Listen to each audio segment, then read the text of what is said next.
Part 1. No one is crazy. Suppose I told you that you have never made a truly rational financial decision in your entire life. You might point to your budget, your diversified portfolio, or that house you bought at the bottom of the market. You might think you're a logic machine, but if we peel back the layers, if we go back to the world of Jungian projections we just left, we find that your bank account is actually a mirror of your childhood, your fears, and the year you were born. Welcome to Part 1. Morgan Housel's The Psychology of Money starts with a radical premise. No one is crazy. We like to think that investing is like physics. In physics, there are universal laws. Gravity doesn't care if you're a billionaire or a beggar. It pulls the same way. That money isn't physics. It's behavior, and behavior is messy. Your personal experiences with money make up maybe 0.000001% of what's happened in the world, but maybe 80% of how you think the world works. If you grew up during the Great Depression, you view risk differently than someone who grew up during the tech boom of the 90s. If you saw your parents lose everything in a housing crash, a mortgage feels like a trap, not an investment. You aren't being irrational, you are just a person playing a game based on the map you were given. The problem is that most of us are trying to play a game we don't understand, with a map that's outdated. We look at the experts on TV and think, why can't I be that detached? Why do I panic when the market drops 10%? The answer is that the expert isn't you. They didn't have your father. They didn't experience your first job loss. They don't have your specific shadow of insecurity. In this masterclass, we are going to stop trying to be rational and start trying to be reasonable. Rational is a spreadsheet. Reasonable is a human being who wants to sleep at night. Throughout this series, we're going to look at the hidden forces that dictate your wealth. We're going to talk about luck, envy, and the confounding power of time. We're going to discover that doing well with money has very little to do with how smart you are and a lot to do with how you behave. Think of it as the individuation of your finances. Before we move to Part 2, I want you to look back at your financial origin story. What was the first thing you learned about money? Was it a source of safety or a source of conflict? Did you learn that money is something you earn or something you fear?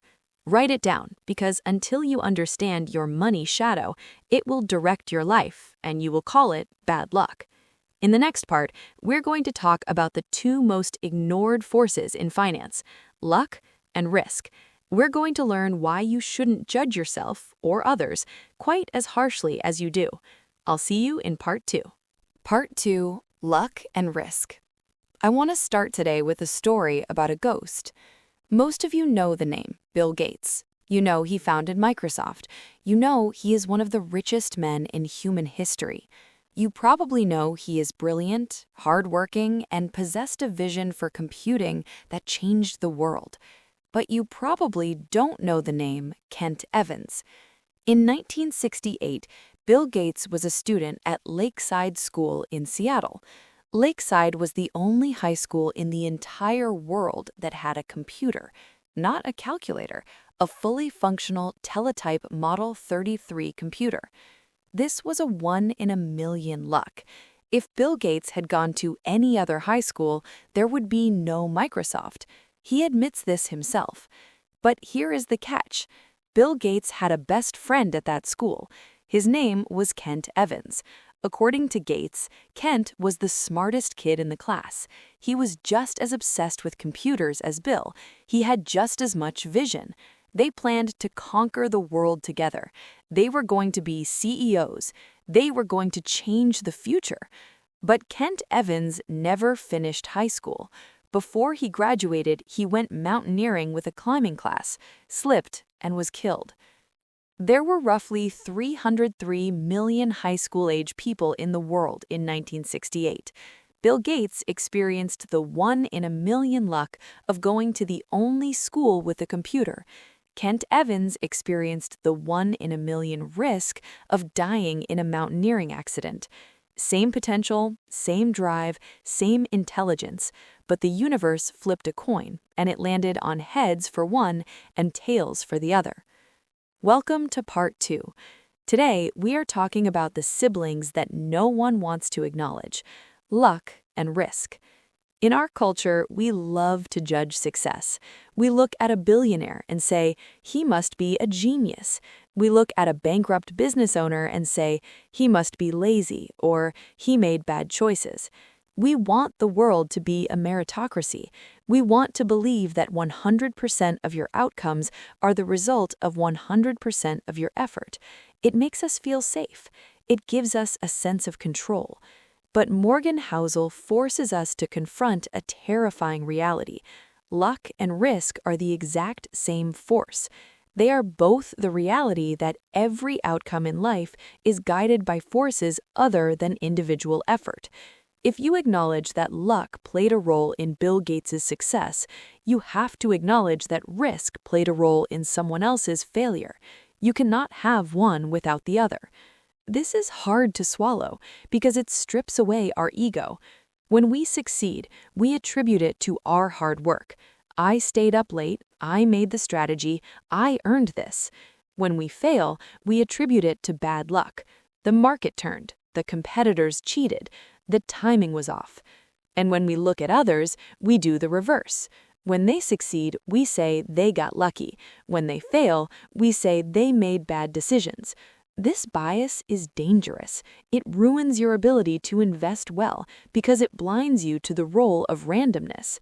If you buy a stock and it goes up 20% in a month, your brain says, I am a genius investor. No, you might just be the beneficiary of a luck event. Maybe the Fed printed money. Maybe a competitor failed. Maybe you just got lucky. But because you think it was your skill, you take that confidence and bet double on the next trade. And that is usually when the risk sibling shows up to wipe you out. So how do we handle this? How do we invest in a world governed by coin flips? Housel suggests 2 major shifts in our mindset. Shift number 1, be careful who you idolize. We love to study the greats. We read biographies of Elon Musk, Warren Buffett, and Steve Jobs. We try to copy their specific habits. Warren Buffett reads 500 pages a day, so I should read 500 pages a day. Steve Jobs was mean to employees, so I should be tough too. This is a trap. Extreme success is rarely replicable because extreme success usually involves extreme luck. You can't replicate the year Warren Buffett was born. You can't replicate the economy Steve Jobs launched Apple into. If you try to copy their specific actions, you're ignoring the environment that made those actions work. Instead of studying individuals, study broad patterns. Don't look at Warren Buffett. Look at the broad pattern that people who control their emotions tend to outperform those who don't. Don't look at Bill Gates. Look at the broad pattern that persistence and continual learning usually lead to better outcomes than stagnation. Patterns are replicable. Specific miracles are not. Shift number 2, give yourself and others a break. This is the compassionate side of finance. When things go well, realize you aren't as smart as you think you are. Save some of that money because the coin will flip eventually. When things go poorly, realize you aren't as stupid as you feel. There's a concept called resulting. It means judging a decision solely by its outcome. If you drive home drunk and you don't crash, was that a good decision? No, it was a terrible decision with a lucky outcome. If you save your money diligently for 10 years and then the market crashes the day you retire, was that a bad decision? No, it was a great decision with a risky outcome. You have to learn to judge yourself on your process, not your results. Did you do the research? Did you have a margin of safety? Did you control your emotions? If the answer is yes and you still lost money, forgive yourself. That was Kent Evans. That was risk. It happens. But if the answer is no, if you gambled your life savings on a meme stock because you saw a TikTok video and you made money, Be terrified, because that was just luck disguised as skill, and it is setting you up for a disaster down the road. I want to leave you with a specific mental exercise for this week. It's called the but-for test. Look at your current financial situation, whether it's great or struggling. Identify one major event that got you here. Maybe it was getting that specific job. Maybe it was buying that house. Now ask, but for one small change, would this have happened? But for meeting that one manager at a party, would I have this career? But for the interest rates being low that year, could I have afforded this home? Acknowledge the invisible hand. When you respect luck and risk, you stop trying to be a wizard. You stop trying to predict the future with certainty. Instead, you start building a portfolio that can survive bad luck. You start saving more than you think you need just in case. You start diversifying, not to maximize returns, but to minimize the chance of a Kent Evans moment wiping you out. Humility is the most profitable trade in investing. In the next session, we're going to look at the hardest financial skill in the world. It's not making money, it's knowing when to stop. We're going to talk about why rich people go broke and the psychology of never enough. I'll see you in Part 3. Part 3. Never Enough. Let me tell you a story about a man named Rajat Gupta. If you were in the business world in the early 2000s, Rajat Gupta was royalty. He wasn't just rich. He was the CEO of McKinsey & Company, the most prestigious consulting firm in the world. He sat on the boards of Goldman Sachs, Procter & Gamble, and the Rockefeller Foundation.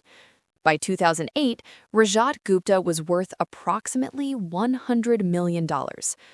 Let's pause and really think about that number. $100 million?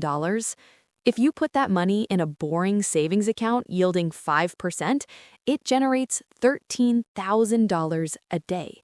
Every single day. You can do anything. You can go anywhere. You and your children's children are set for life. Rajat Gupta had won the game. He had reached the finish line that 99.9% of the human race is desperately sprinting toward.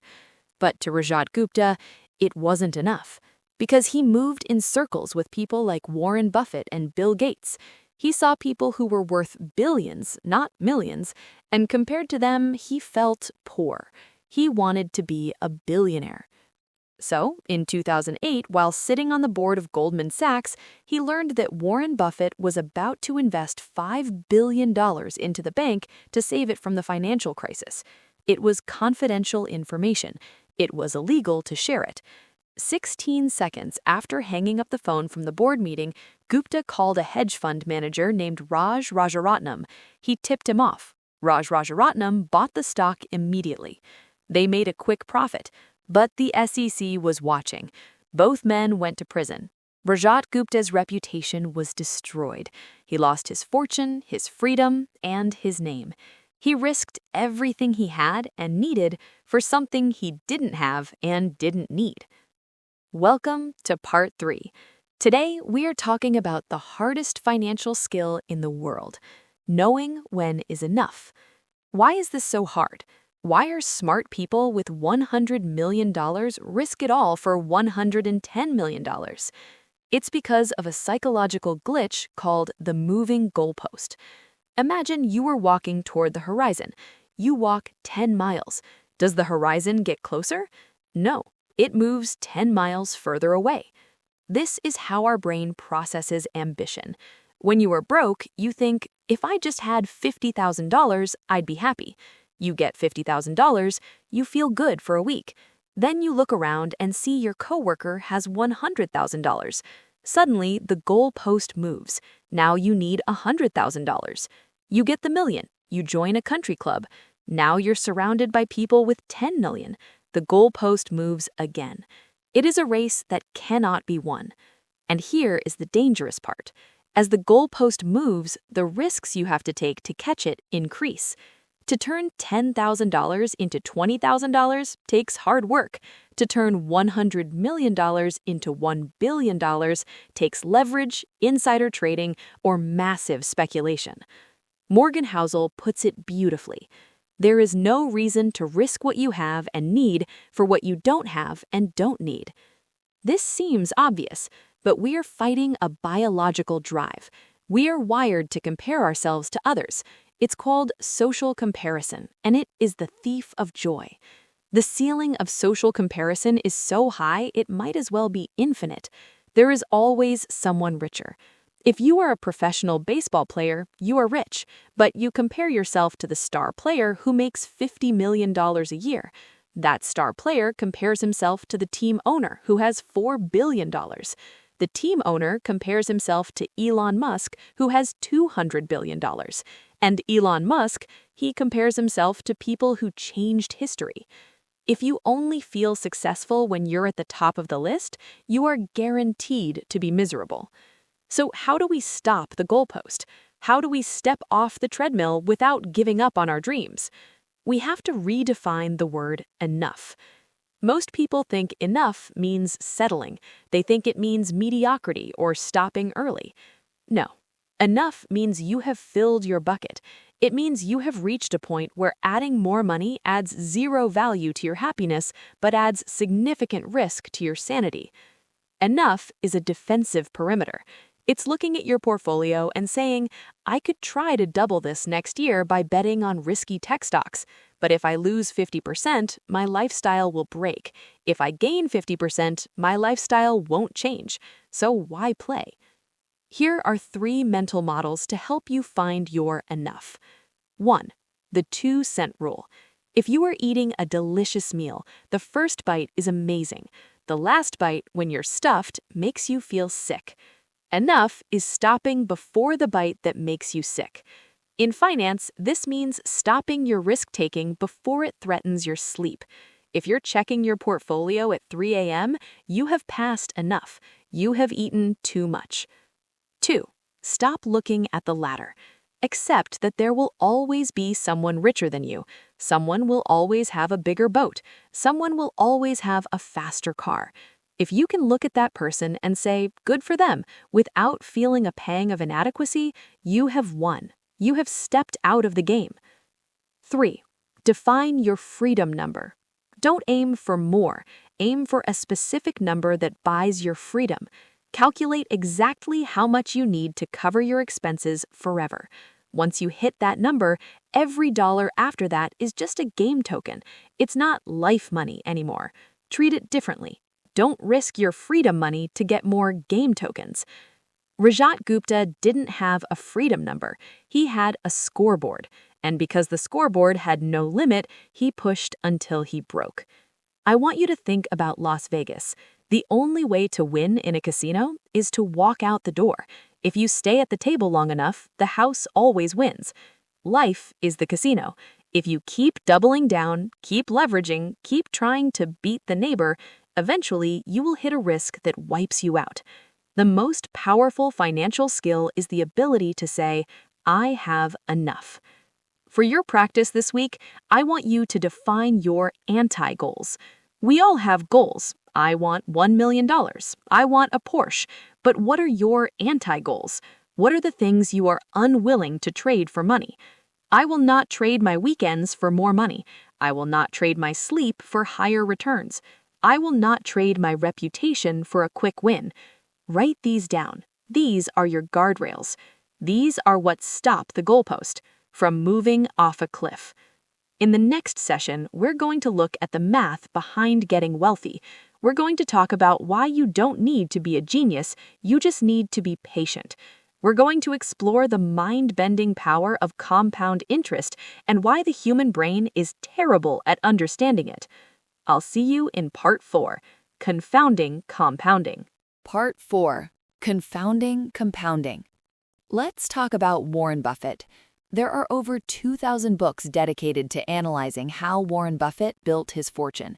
They talk about his value investing strategy, they talk about his management style, they talk about his diet of cherry Coke and McDonald's. But Morgan Housel points out that almost all of these books miss the most important fact, the single statistic that explains 99% of Buffett's wealth. Are you ready? Warren Buffett began investing seriously when he was 10 years old. He is currently in his 90s. At the time Morgan Housel wrote this book, Buffett's net worth was roughly $84.5 billion. Of that $84.5 billion, $84.2 billion was accumulated after his 50th birthday. $81.5 billion came after he qualified for Social Security in his mid-60s. If Warren Buffett had started investing at age 30, like a normal person, and retired at age 60, like a normal person, you would never have heard his name. His skill is investing, but his secret is time. Welcome to Part 4. Today, we are talking about confounding compounding. Why do we call it confounding? Because the human brain is literally not built to understand it. We evolved to think linearly. If I hunt 1 deer, I have food for a week. If I hunt 2 deer, I have food for 2 weeks. 1 + 1 = 2. But compounding is not 1 + 1. It is 1 × 2 × 4 × 8 × 16 × 32. Here is a thought experiment Housel uses that breaks people's brains. 8 + 8 + 8 + 8 + 8 + 8 + 8 + 8 + 8 = 72. 8 × 8 × 8 × 8 × 8 × 8 × 8 × 8 × 8 equals 134,217,728. The inputs are the same, the logic feels similar, but the outcome is the difference between buying a nice dinner and buying a private island. Because we cannot intuit this math, we underestimate it. We look for the big win. We try to find the investment that will double in a year. We try to get rich quick. But the most powerful force in finance is not highest returns. It is average returns for the longest period of time. Let's look at the science of ice ages. For a long time, geologists thought ice ages were caused by brutally cold winters. It made sense. You need a lot of cold to freeze the world. But they were wrong. It turns out ice ages are caused by moderately cool summers. It works like this. You have a winter, snow falls, then you have a summer that's just slightly cooler than normal. Because it's cool, the snow doesn't melt completely. A tiny layer of ice is left over. That ice reflects the sun, which makes the next winter slightly colder. More snow falls. The next summer is cool again. More ice stays. Repeat this for 10,000 years and you have a glacier that covers North America. You didn't need a catastrophe. You just need a little bit of snow not melting. This is exactly how wealth works. You don't need to be a hedge fund genius who makes 50% returns every year. You just need to earn a decent return and never interrupt it. You need to let the snow pile up. The problem is, not interrupting it is incredibly boring. It means doing nothing when the market crashes. It means doing nothing when the market booms. It means waiting. And we hate waiting. We feel like we should be doing something to earn our money. We feel like we should be trading, analyzing, moving money around. But in compounding, activity is often the enemy. If you plant an oak tree, you don't dig it up every week to check the roots. You leave it alone. If you dig it up, you kill it. Warren Buffett is not the greatest stock picker of all time. Jim Simons of Renaissance Technologies actually has much higher annual returns, 66% versus Buffett's 22%. But Jim Simons didn't start until he was 50. Buffett started at 10. Buffett's time in the market created a snowball that Simons couldn't catch, even with better math. So what does this mean for you? It means you have to change your relationship with patience. Most people view patience as suffering. I have to wait for my reward. You need to reframe patience as working. When you are sitting on your hands, doing nothing while your account slowly compounds, you are not being lazy. You are letting the physics of the universe do the heavy lifting for you. You are being the cool summer that lets the ice stay. Here is the mental model for compounding, the hockey stick. Imagine a graph. For the first 10 years, the line is flat. It looks like nothing is happening. You are saving, you are investing, but you still feel broke. This is the valley of disappointment. This is where most people quit. They say, this isn't working, and they go buy a boat or gamble on crypto. But if you stay, if you keep the snow from melting, suddenly the line turns vertical. Year 20 earns more than the first 10 years combined. Year 30 earns more than the first 20 years combined. The big numbers happen at the end, always. This applies to more than just money. It applies to careers. It applies to relationships. A 20-year marriage is not just two 10-year marriages. It's something exponentially deeper because of the shared history. A 20-year reputation is not just twice as good as a 10-year reputation. It's untouchable. But you only get the tail-end benefits if you survive the boring middle. For your practice this week, I want you to perform a time audit. Look at your investments, or your skills, or your business, and ask yourself, am I trying to force a high return in a short time, or am I setting this up to run for 50 years? If you're trying to force it, you're likely taking risks that could wipe you out. Remember part 2, luck and risk. If you're setting it up for 50 years, your only job is survival. Your job is to not sell. Your job is to not panic. Your job is to make sure you never have to cash out that money during a dip. As Charlie Munger, Buffett's partner, famously said, the first rule of compounding is to never interrupt it unnecessarily. Stop looking for the smartest investment. Look for the investment you can stick with the longest, because time, not timing, is the secret weapon. In the next session, we're going to look at the difference between getting wealthy and staying wealthy. You might think they require the same skills. They don't. One requires optimism, the other requires paranoia. I'll see you in Part 5. Part 5. Getting wealthy versus staying wealthy. If I asked you to name the skills required to get rich, what would you say? You'd probably say vision, courage, optimism, the ability to take a risk, the willingness to bet on yourself when no one else will. And you would be right. Now, if I asked you to name the skills required to stay rich, what would you say? You might assume it's the same list. You might think, well, if I just keep doing what made me rich, I'll stay rich. And that is exactly how you go broke. Welcome to Part 5. Today, we are talking about the two distinct personalities you need to cultivate, the optimist and the paranoid. Morgan Housel makes a profound observation in this chapter. Getting wealthy and staying wealthy are two completely different skills. Getting wealthy requires you to be a risk taker. You have to be optimistic. You have to look at the future and say, I think things will get better, and I'm going to bet my money on it. If you aren't optimistic, you'll never invest, you'll never start a business, and you'll never ask for a raise. But staying wealthy requires the exact opposite. It requires paranoia. It requires a deep, abiding fear that everything you've made can be taken away from you. It requires you to look at the future and say, I think a disaster is coming, and I need to be ready. The problem is that our brains struggle to hold these two opposing thoughts at the same time. If you are too optimistic, you get rich, and then you lose it all in the next crash because you didn't have a safety net. If you are too paranoid, you never get rich in the first place because you keep all your money under the mattress. You have to be a schizophrenic investor. You need to be an optimist in the long run, but a pessimist in the short run. Let's look at Jesse Livermore. Jesse Livermore was one of the greatest stock traders of the early 20th century. In 1929, the year the Great Depression began and the stock market crashed, Livermore made the equivalent of $3 billion in today's money. While people were jumping out of windows on Wall Street, he came home to his wife and said, "We are fabulously wealthy." He had mastered the art of getting wealthy. He had vision, he had guts, but he hadn't mastered staying wealthy. Because he was overflowing with confidence, he kept making bigger and bigger bets. He thought he was invincible.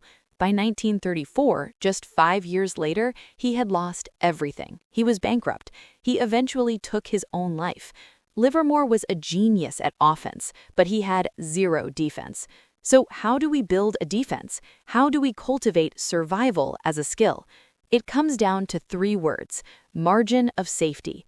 In engineering, if a bridge needs to hold 10,000 pounds, you don't build it to hold exactly 10,000 pounds. You build it to hold 20,000 pounds.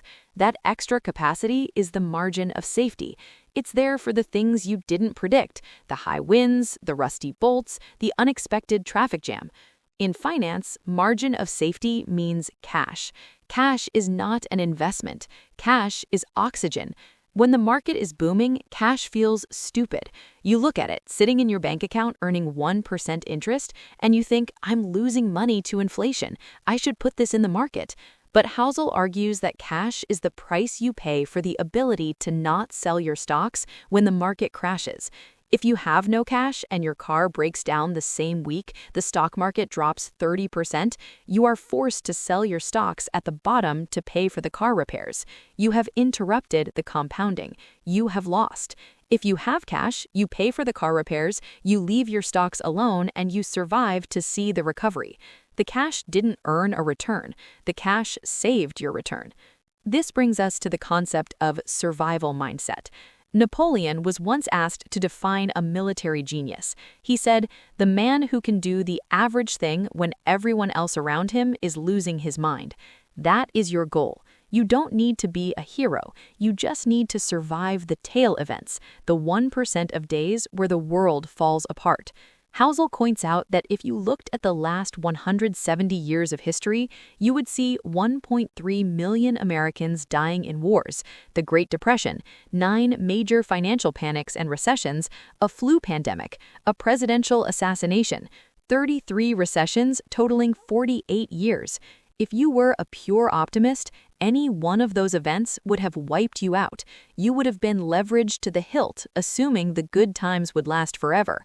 But if you were a paranoid survivor, if you kept a margin of safety, you made it through. And because you made it through, you caught the upside on the other end. Here is the mental model for this chapter. Barbell personality. Imagine a barbell. On one side, you have your investments. This side should be pure optimism. Stocks, real estate, businesses. You are betting on human ingenuity and growth. You are aggressive here. On the other side, you have your personal finances. This side should be pure paranoia. You have no debt, you have 6 months of emergency cash, you live below your means, you assume you could lose your job tomorrow. Most people try to be moderate in the middle. They take medium risks with their investments and have medium savings. No, be extreme at both ends. Be aggressive with your capital, but conservative with your lifestyle. For your practice this week, I want you to perform a stress test. Look at your financial life and ask 3 questions. If I lost my primary income tomorrow, how many months could I survive without selling any assets? If my investments dropped 50% this year, would it change my life plans? If the answer is yes, I'd have to retire later, that's fine. If the answer is yes, I'd lose my house, you have no margin of safety. Where am I being optimistic where I should be paranoid? For example, assuming my bonus will always be this high. Remember, you can be wrong half the time and still make a fortune, as long as you don't get wiped out. In the next session, we are going to explore that exact idea. We're going to look at the math of tail events. We're going to learn why you don't need to be right all the time. In fact, you can be wrong a lot and still win big. I'll see you in part 6. Tails, you win. Part 6. Tails, you win. Let's play a game. Imagine I am an art collector. I buy incredible Picassos, Brocks, and Klees. I am world-renowned. I have one of the greatest collections of modern art in Europe. You would assume that I am a genius who knows exactly which paintings will increase in value, right? You would assume my batting average for picking winners is nearly 100%. Well, meet Heinz Berggruen. He was that art collector. He sold his collection to the German government for over $100 million. But when researchers looked at his ledger, they found something shocking. He didn't pick winners every time. In fact, he bought massive amounts of art. A huge portion of his collection was worthless, paintings he couldn't even give away. A significant chunk was just okay. They held their value but didn't grow. But a tiny, tiny percentage, maybe 1% of what he bought, were the masterpieces, the Picassos, the Klees. Those few tail events paid for all the duds, all the mistakes, and all the overhead, and still left him with a fortune. Heinz Berggruen could be wrong 90% of the time and still be the most successful man in the room. Welcome to part 6. Today, we are talking about tails. In finance and in life, we are obsessed with being right. In school, if you get 50% of the answers wrong, you fail. You get an F. But in investing, if you get 50% of your decisions wrong, you can still become a billionaire. This is because of the power law, or the long tail. It states that in many systems, a few massive outliers drive the majority of the results. Look at the stock market itself. Between 1980 and 2014, the Russell 3000 index, a huge basket of U.S. companies, increased massively in value. But when you look under the hood, 40% of the companies in that index lost money. They were failures. The entire return of the index came from just 7% of the companies. Think about that. If you bought the index, you bought a bucket full of losers. But the winners, like Apple and Amazon, were so incredibly big that they canceled out the losers and dragged the average up. This is the most liberating concept in finance because it destroys the idea of perfection. Peter Lynch, one of the greatest investors of all time, said, "If you're terrific in this business, you're right 6 out of 10 times. 6 out of 10. That's barely better than a coin flip." But here is where individual investors mess up. They buy 10 stocks. 5 go down, 3 stay flat, 2 go up. They look at the 5 losers and panic. They think, "I'm an idiot. I made a mistake." They sell the losers. Or worse, they sell the winners to lock in a profit because they're scared they will turn into losers. They are reacting to the frequency of their wins, not the magnitude. You have to understand that losses are the cost of admission. If you want to find the Amazon or the Google, you have to be willing to hold the pets.com and the Blockbuster video. You cannot separate the tail from the body. This applies to your own career as well. Look at comedians. Chris Rock is a genius, but if you watch him practice in a small club before a tour, he bombs. He tells jokes that fall flat.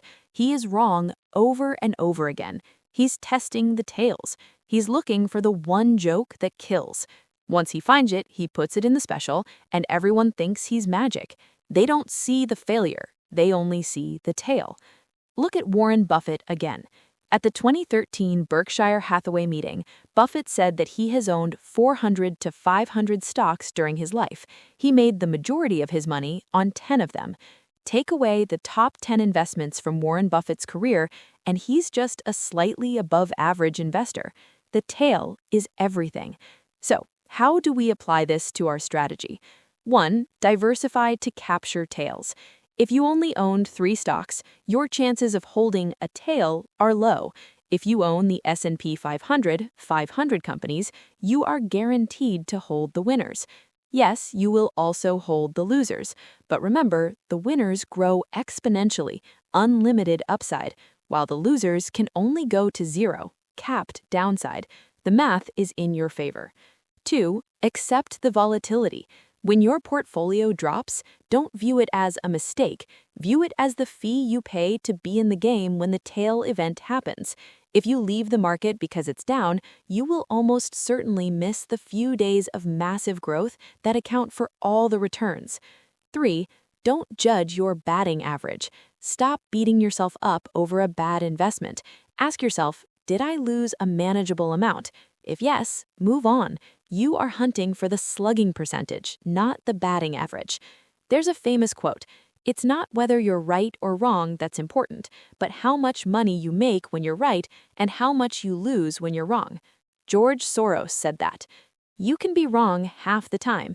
You can be messy. You can have a portfolio full of duds. As long as you don't sell the tail when it arrives, you win. For your practice this week, I want you to perform a tail hunt. Look at your own life history, career, hobbies, or investments. Identify the one big thing that moved the needle the most. Was it one specific client that changed your business? Was it one specific investment? Was it one specific decision to move cities? Notice how many small failures surrounded that one big win. Realize that the failures were just the search process. In the next session, we're going to look at the ultimate goal of all this wealth. It's not Ferraris, it's not mansions. It's the only thing that actually makes human beings happy. We're going to talk about freedom. I'll see you in part 7. Part 7. Freedom. Let's go back to 1981. A psychologist named Angus Campbell decided to conduct one of the most comprehensive studies ever done on human happiness. He wanted to know, once and for all, what makes people happy. He looked at income, he looked at geography, he looked at education, he looked at gender. He expected to find that rich people were happier or that people with PhDs were happier, but the data didn't show that. After analyzing thousands of lives, he found one single variable that predicted happiness better than anything else. It wasn't the size of the house, it wasn't the prestige of the job. It was this. Having a strong sense of controlling one's life is a more dependable predictor of positive feelings of well-being than any of the objective conditions of life we have considered. In other words, happiness is waking up in the morning and saying, I can do whatever I want today. Welcome to part 7. Today we are talking about freedom. Morgan Housel calls this the highest dividend. Most of us invest because we want to grow our money. We want 8% returns. We want to double our capital. But Housel argues that the greatest return money can give you isn't financial, it's temporal.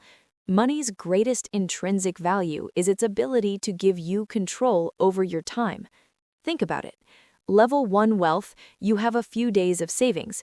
You don't have to panic if you miss a paycheck. You have a tiny bit of control. Level 2 wealth, you have 6 months of expenses. You can quit a boss who screams at you. You have FU money. Level 3 wealth, you have retirement savings. You can retire when you want, not when your body breaks down.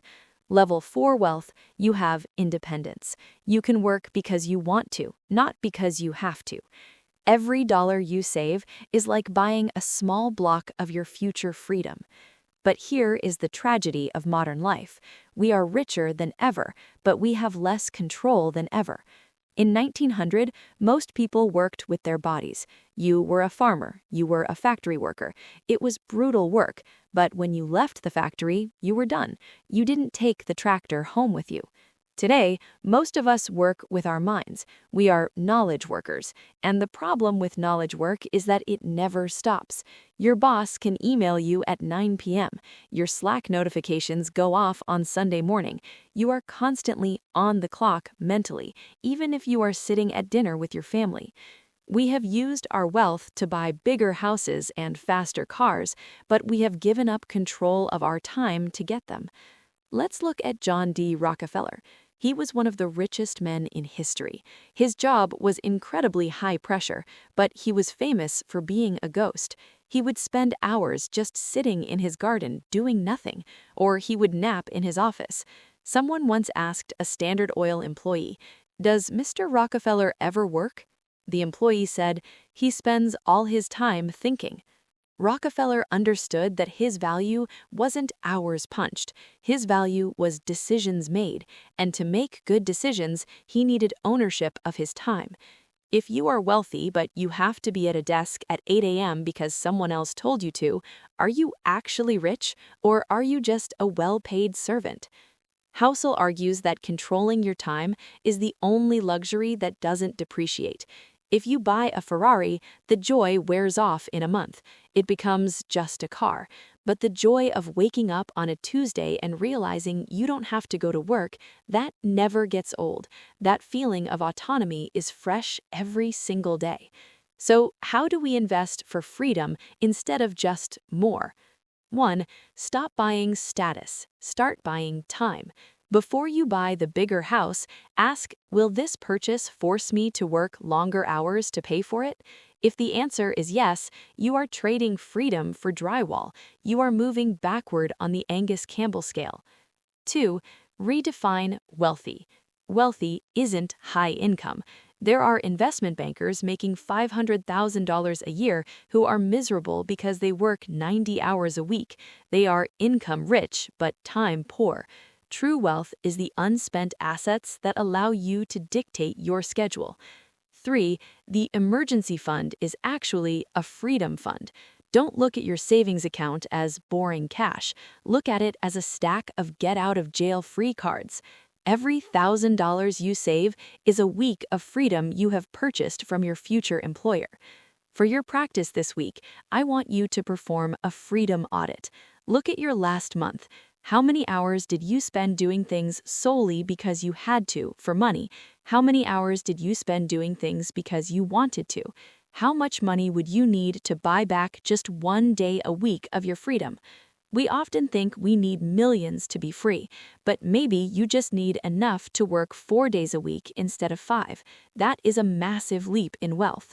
In the next session, we are going to look at the trap that keeps us from buying freedom. It's the reason we buy the car instead of the time. We are going to talk about the man in the car paradox. I'll see you in Part 8. Part 8. The man in the car paradox. Imagine you are walking down the street. A bright red Ferrari pulls up to the valet stand. It is sleek, loud, and expensive. What is the first thing you look at? You look at the car. You think, wow, what a machine. I wonder how fast it goes. I wonder what it would be like to drive that. You might imagine yourself in the driver's seat. You imagine people looking at you the way you are looking at it. Now answer this. Who was the driver? You probably didn't even notice him. You didn't look at his face. You didn't wonder if he was a nice guy. You didn't think, man, I bet that guy is smart and interesting. To you, the driver was just a prop. He was just the mannequin holding the steering wheel of the object you desired. Welcome to Part 8. Today we are talking about the man in the car paradox. Morgan Housel identifies this as one of the biggest psychological disconnects in finance. We buy expensive things, fancy cars, big houses, $50,000 watches, because we want respect. We want admiration. We think that if we have the symbols of success, people will look at us and say, wow, they made it. They are important. But the paradox is that no one is as impressed with your stuff as you are. When people look at your wealth, they aren't thinking about you. They are using your wealth as a benchmark for their own fantasies. They are thinking, if I had that car, people would respect me. You are buying a billboard to advertise yourself, but everyone who looks at it just sees a mirror. Housel writes a letter to his son in the book, and he says something profound. You might think you want a fancy car or a nice watch, but you probably don't. What you want is respect and admiration, and you're misled into thinking that expensive stuff will bring it. It rarely does, especially from the people you want to respect you. This is a hard pill to swallow because the entire economy is built on this lie. Marketing tells us that success equals stuff. But if you look at the people you genuinely respect, the people you would trust with your life, do you respect them because of their zip code? Or do you respect them because of their character? If respect is the goal, there are cheaper and more effective ways to get it. Humility, kindness, intelligence, empathy. These things generate true respect, and they cost $0. But because you can't buy them at a dealership, we try to take the shortcut. We try to buy the horsepower instead of building the character. Does this mean you can never buy a nice car? Of course not. If you love engineering, if you love the feel of the road, go buy the Porsche. Buy it because you love it. But do not buy it because you think it will make your neighbor like you. Your neighbor doesn't care about you. Your neighbor cares about his own envy. This paradox is actually good news. It means you can stop playing a game you can't win. If you realize that no one is looking at you, you can stop spending money to impress them. You can take that $1,000 month-to-month lease payment and put it into your freedom fund from Part 7. Suddenly, you are building real wealth, assets, instead of fake wealth, depreciating trophies. For your practice this week, I want you to perform an admiration audit. Think of the 3 people you respect the most in the world. Write down why you respect them. Is it because of their watch? Is it because of the square footage of their home? Or is it because they are generous, calm, or wise? Now look at your own spending. Are you spending money to acquire the traits on that list? Or are you spending money on props that the people on that list wouldn't care about? You can seek attention, which you can buy, or you can seek respect, which you must earn. Knowing the difference will save you a fortune. In the next session, we are going to dive deeper into this distinction. We are going to clarify the difference between being rich and being wealthy. One is a flashy peacock. The other is a hidden fortress. I'll see you in Part 9. Wealth is what you don't see. Part 9. Wealth is what you don't see. Let's try a thought experiment. If you see a man driving a $200,000 Lamborghini, what do you know about his wealth? You might think, I know he's rich. But actually, the only data point you have is that he has $200,000 less in his bank account than he did before he bought the car. Or more likely, you know that he has $200,000 of debt. We tend to judge wealth by what we see. We see the cars, we see the clothes, we see the Instagram vacations. We assume that spending money is the same thing as having money. But Morgan Housel offers a definition that flips this upside down. Wealth is what you don't see. Welcome to Part 9. Today, we are distinguishing between being rich and being wealthy. These words sound the same, but they are very different. Rich is current income. It is the cash flowing in. It is the ability to spend right now. You can be rich and be bankrupt at the same time. We see this with lottery winners and pro athletes all the time. They have high income, rich, but they spend it all on liabilities. They have no hidden assets. When the income stops, the game is over. Wealth is hidden income. Wealth is income that was not spent. It is the option not taken to buy something later. Wealth is the portfolio you don't talk about. It is the business you own. It is the freedom to quit your job. The problem is that rich is visible, but wealth is invisible. We are social creatures. We learn by imitation. If you want to learn how to be a writer, you read great books. You can see the result. If you want to learn how to play basketball, you watch LeBron James. You can see the technique. But how do you learn to be wealthy? You can't see someone's savings account. You can't see their discipline not to buy the car. You can't see the compounding interest happening in the background. Because we can't see wealth, we don't admire it. We admire richness. We admire the display. And so we try to copy the display. We say, if I want to be successful, I need to spend money like that guy. But that is like trying to become a bodybuilder by buying a gym membership and never lifting a weight. You are copying the accessory, not the process. Housel compares wealth to dieting and exercise. Weight loss is hard because it requires you not to eat the food. It is an act of subtraction. Wealth is hard because it requires you not to spend the money. It is the suppression of what you could buy today in order to have more options tomorrow. It is boring. It is invisible. No one will compliment you on the car you didn't buy. No one will envy the vacation you didn't take. But that invisibility is your shield. When you spend money to show people how much you have, you are literally diminishing the amount you have. Singer Rihanna once almost went bankrupt because she was spending wildly. She sued her financial advisor. The advisor famously responded, "Was it really necessary to tell her that if you spend money on things, you will end up with the things and not the money?" It sounds like a joke, but that is the trap. Spending money to show people how much money you have is the fastest way to have less money. So how do we become comfortable with invisibility? We have to shift our identity from consumer to owner. A consumer gets a dopamine hit from the transaction. I bought the thing. I feel good. An owner gets a dopamine hit from the security. I kept the money. I own my time. You have to learn to look at a bank statement and feel more pride than you feel looking at a new pair of shoes. You have to realize that the man in the car from Part 8 is trapped by his payments, while the man on the bus might be sitting on $1 million of freedom. For your practice this week, I want you to perform a hidden asset visualization. Imagine your net worth is a physical structure. If you spent all your money on rich things, clothes, cars, your structure is a tent. It looks colorful, but a strong wind will blow it over. If you kept your money as wealth, investments, cash, your structure is a bunker. It's underground. It's boring. No one can see it, but it can survive a nuclear winter. Which structure are you building right now? Next time you are tempted to make a big purchase to treat yourself, try this. Don't buy it. Take that exact amount of money and move it into your investment account. Then sit with the feeling. It won't be a rush of adrenaline. It will be a quiet, solid feeling. That feeling is wealth. In the final session of this masterclass, we are going to talk about the only thing we can predict about the future: surprise. We are going to learn how to build a financial plan that can survive a world we cannot predict. We are going to talk about the margin of safety and room for error. I'll see you in Part 10. Part 10. Room for Error. I want to take you back to World War II, the Battle of Stalingrad. In 1942, a German tank unit sat in reserve outside the city. They were the backup, the Plan B. They were equipped with the most advanced tanks in the world. The engineers had accounted for everything: the armor thickness, the fuel efficiency, the firing range. But when the order came to attack, something impossible happened. Almost none of the tanks would start. Why? Because during the weeks they sat in the fields, field mice had nested inside the engines to stay warm.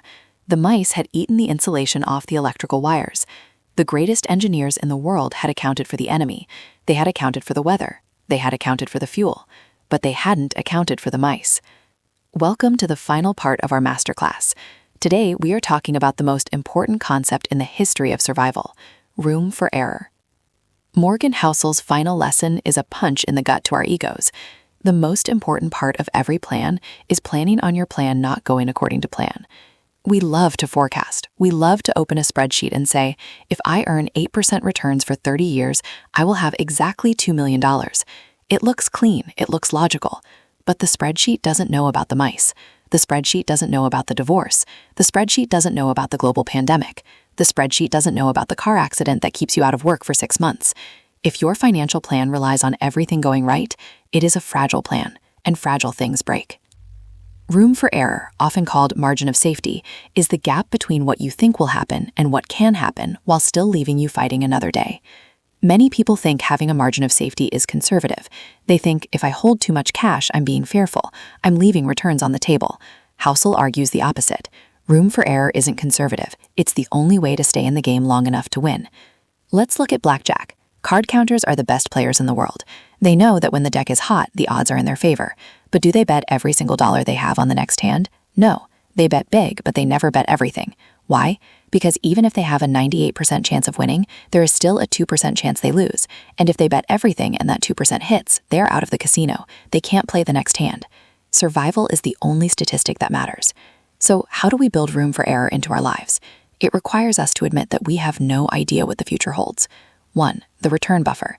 If you are planning for retirement, don't assume the market will give you its historical average of 8 to 10%. Assume it will give you 4%.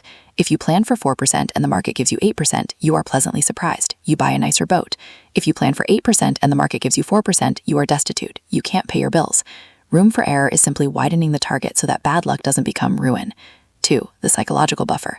We talked about this in part 5. You might be able to financially afford a 30% drop in your portfolio, but can you psychologically afford it?